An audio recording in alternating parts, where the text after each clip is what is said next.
မင်္ဂလာပါတီချာရောတီချာတော်ဝီတူအန်ဖြစ်ပါတယ်ဒီဘူလိုထဲမှာဆိုလို့ရှိရင်တီချာဒီနေ့သင်ကြားဖြစ်တဲ့ Eraser Physics Uniform မှာရှိတဲ့ Energy ခန်းအကြောင်းကို share လုပ်ပေးသွားမှာဖြစ်ပါတယ် Eraser Physics ဆိုပေမဲ့ CI ကျောင်းသားကျောင်းသူများအတွက်ပါသုံးဝင်မှာဖြစ်ပါတယ်ဒီဗီဒီယိုလေးကိုနားထောင်ခြင်းအပြင် Energy နဲ့ပတ်သက်တဲ့ knowledge တွေကိုရရှိမှာဖြစ်ပြီးတော့ Energy နဲ့ပတ်သက်တဲ့ concept problem တော်တော်များများကိုလည်းဖြေရှင်းနိုင်မှာဖြစ်ပါတယ်အဲဆိုရင်တီချာတို့ဒီနေ့သင်ခန်းစာလေးကိုစတင်လိုက်ရအောင် Energy ဆိုတာဘာလဲ Energy is the ability to do what အလုပ်လုပ်နိုင်တဲ့စွမ်းအင်ကိုတီချာတို့energy လို့ခေါ်တာဖြစ်ပါတယ်။ဒါကြောင့် energy နဲ့ပတ်သက်ရင်ပထမအဆုံးမှတ်သားထားရမှာကစွမ်းအင်ဆိုတာဖန်တီးလို့လည်းမရဘူး၊ဖြည့်ဆည်းလို့လည်းမရဘူး။ဒါပေမဲ့ဒီချက်တို့ကစွမ်းအင်တွေကို store လုပ်ထားလို့ရတယ်။ဒီ store လုပ်ထားတဲ့ energy တွေကိုတနေရာကနေတနေရာကို transfer လုပ်ပေးလို့ရတာဖြစ်ပါတယ်။ဟုတ်ပါပြီ။ energy တွေကို store လုပ်ထားရလို့ပြောတယ်။ energy တွေကို store လုပ်ထားရင်ဒီဘယ်နှနည်းရှိလဲဆိုရင် energy တွေကို store လုပ်ထားရင်ဒီကတော့ဒီချက်တို့ရှင်းနေရှိပါတယ်။အဲဆိုရင်ဒီချက်တို့လေ့လာကြည့်လိုက်အောင်။ပထမဆုံး number 1ကတော့ kinetic energy ဖြစ်ပါတယ်။ရွေ့ရှားနေတဲ့အရာဝတ္ထုတိုင်းမှာဆိုရင်kinetic energy ရှိပါတယ်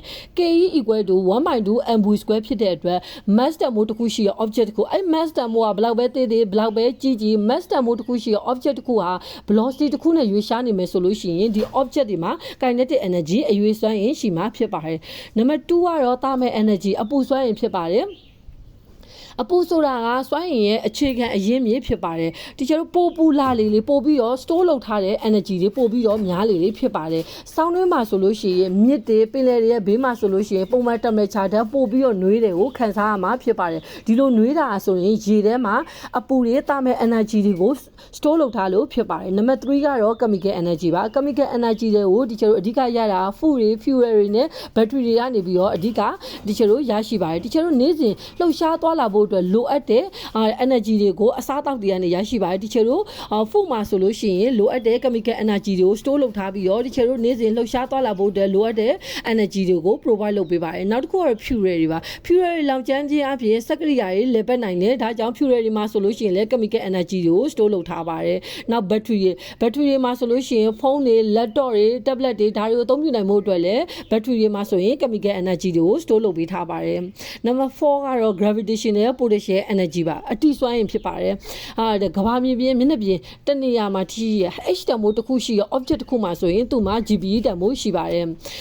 GPE equal to mgh ဖြစ်တဲ့အတွက် mass တန်ဖိုးရှိရ object တစ်ခုဟာအမြင့်နေရ H တန်ဖိုးတိုးလာနေများသူ့ရဲ့ GPE တန်ဖိုးတွေပို့ပြီးတော့မြင့်လာမှာဖြစ်ပါတယ် GPE တန်ဖိုးမှာ H တန်ဖိုးယူတဲ့အခါမှာဆိုရင်နည်းနည်းသတိထားစေချင်ပါတယ် GPE တန်ဖိုးမှာရှိတဲ့ H တန်ဖိုးယူတဲ့အခါမှာ reference နဲ့စပြီးတော့သူ့ရဲ့အမြင့်တန်ဖိုးတွေကပြောင်းလဲနေမှာဖြစ်ပါတယ်ဒီ reference နဲ့ပတ်သက်ပြီးတော့ H တန်ဖိုးယူတဲ့အသေးစိတ်ကိုဒီချက်နောက်ဗီဒီယိုလေးတွေမှာဆက်ပြီးတော့တင်ပြသွားမှာဖြစ်ပါတယ် number 5ကတော့ electric potential energy ဖြစ်ပါတယ် electric limit ရှိတဲ့ property ရှိတဲ့အရာဝတ္ထုပစ္စည်းတွေမှာဆိုလို့ရှိရင် electric potential energy ရှိပါတယ်ဥပမာ spring တို့ rubber band တို့ပါ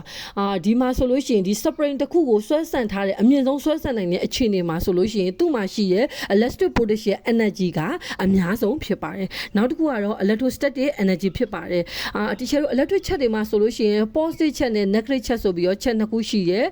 ဒီခါမှာဆိုလို့ရှိရင် light ချက်တွေက repel လုပ်ပြီးတော့ unlight ချက်တွေကအထွက်လုပ်တာဆိုလို့ရှိရင်electrostatic energy ရဲ့အခြေခံအချက်တွေပဲဖြစ်ပါတယ်နောက်တစ်ခုကတော့ magnetic ပါ magnetic တွေမှာလည်း electrostatic လိုပဲ light pole တွေက repel လုပ်ပြီးတော့ unlight pole တွေကအထွက်လုပ်တာဆိုလို့ရှိရင် magnetic energy တွေရဲ့အခြေခံသဘောတရားဖြစ်ပါတယ်ဒီ magnetic တွေကိုလည်းunit တစ်ခုအနေနဲ့အသေးစိတ်သင်ကြားပြသပေးသွားမှာဖြစ်ပါတယ်နောက်တစ်ခု number 8ကတော့ nuclear energy ပါnuclear energy မှာကတော့ mass တန်ဖိုး mass တန်မှာမြင့်တဲ့အတန်တွေ mass တန်မှာမြင့်တဲ့အတန်တွေကဆိုလို့ရှိရင် heavier ဖြစ်နေတဲ့အတန်တွေကဆိုရင်နောက်ထပ် lighter ဖြစ်နေတဲ့အတန်တွေကို decay ဖြစ်တဲ့အခါမှာဆိုလို့ရှိရင်နောက်ထပ် energy ကိုစွမ်းအင်တွေကိုထုတ်လွှတ်တာဖြစ်ပါတယ်ဒါကတော့ energy ကို store လုပ်ထားတဲ့နည်းရှင်နည်းဖြစ်ပါတယ်နောက်ထပ်လေးလာတော့မှာတော့ energy ကို store လုပ်ထားပြီးတဲ့အခါမှာ energy ကို transfer လုပ်တဲ့အခါမှာဆိုလို့ရှိရင် teacher တို့က transfer လုပ်တဲ့နည်း၄နည်းနဲ့ပဲ energy ကို transfer လုပ်ပါတယ်ဒါတွေကတော့ number 1က mechanically number 2ကတော့ electrically number 3ကတော့ heating နဲ့ number 4ကတော့ radiation တို့ဖြစ်ပါတယ် mechanically ဆိုတာက ကျတော့ဆက်စွမ်းအင်ကိုအသုံးပြုပြီးတော့ energy ကို transfer လုပ်တာဖြစ်ပါတယ်နံပါတ်2ကတော့ electrically ပါလက်စစ်စွမ်းအင်ကိုအသုံးပြုပြီးတော့ teacher တို့ energy ကို transfer လုပ်တာဖြစ်ပါတယ်နံပါတ်3ကတော့အပူကိုအသုံးပြုပြီးတော့ energy ကို transfer လုပ်တာဖြစ်ပါတယ်နံပါတ်4က radiation ကြီးပါကျောင်းသားများဆိုမေးတာကလည်း radiation ကြီးကိုမေးကြပါတယ်teacher တို့နေကနေပြီးတော့အပူနဲ့အလင်းကဘာကိုရောက်ရှိရဲဒီလိုရောက်ရှိတဲ့အခါမှာဆိုလို့ရှိရင်နေကနေထွက်လာတဲ့ electromagnetic radiation တွေဆိုလို့ရှိရင် vacuum ကိုဖြတ်ပြီးတော့ teacher တို့ရဲ့ကဘာပေါ်ကိုရောက်ရှိတာဖြစ်ပါတယ်ဒီလိုမျိုး vacuum ကိုဖြတ်ပြီးတော့ electromagnetic wave တွေရောက်ရှိတာဆိုလို့ရှိရင် radiation ကြီးနဲ့energy တွေ transfer လုပ်တာဖြစ်ပါတယ်နောက်တစ်ခုကကြတော့မီးပုံနားမှာ teacher တို့မီးပုံနဲ့မထိပဲနဲ့ခက်ဝေးဝေးမှနေပေမဲ့အပူကိုခံစားရတာဆိုလို့ရှိရင်မီးပုံကနေထွက်တဲ့ infrared radiation တွေဆိုလို့ရှိရင် teacher တို့ရှိကို radiation ကြီးနဲ့ energy တွေကို transfer လုပ်တာဖြစ်ပါတယ်နောက်ဗီဒီယိုတွေမှာလည်းဒီ unit နဲ့သက်ဆိုင်တဲ့အသေးစိတ်တွေကို teacher ဆက်လက်ပြီးတော့သင်ကြားပြသပေးသွားမှာဖြစ်ပါတယ်အားလုံးကိုကျေးဇူးတင်ပါတယ်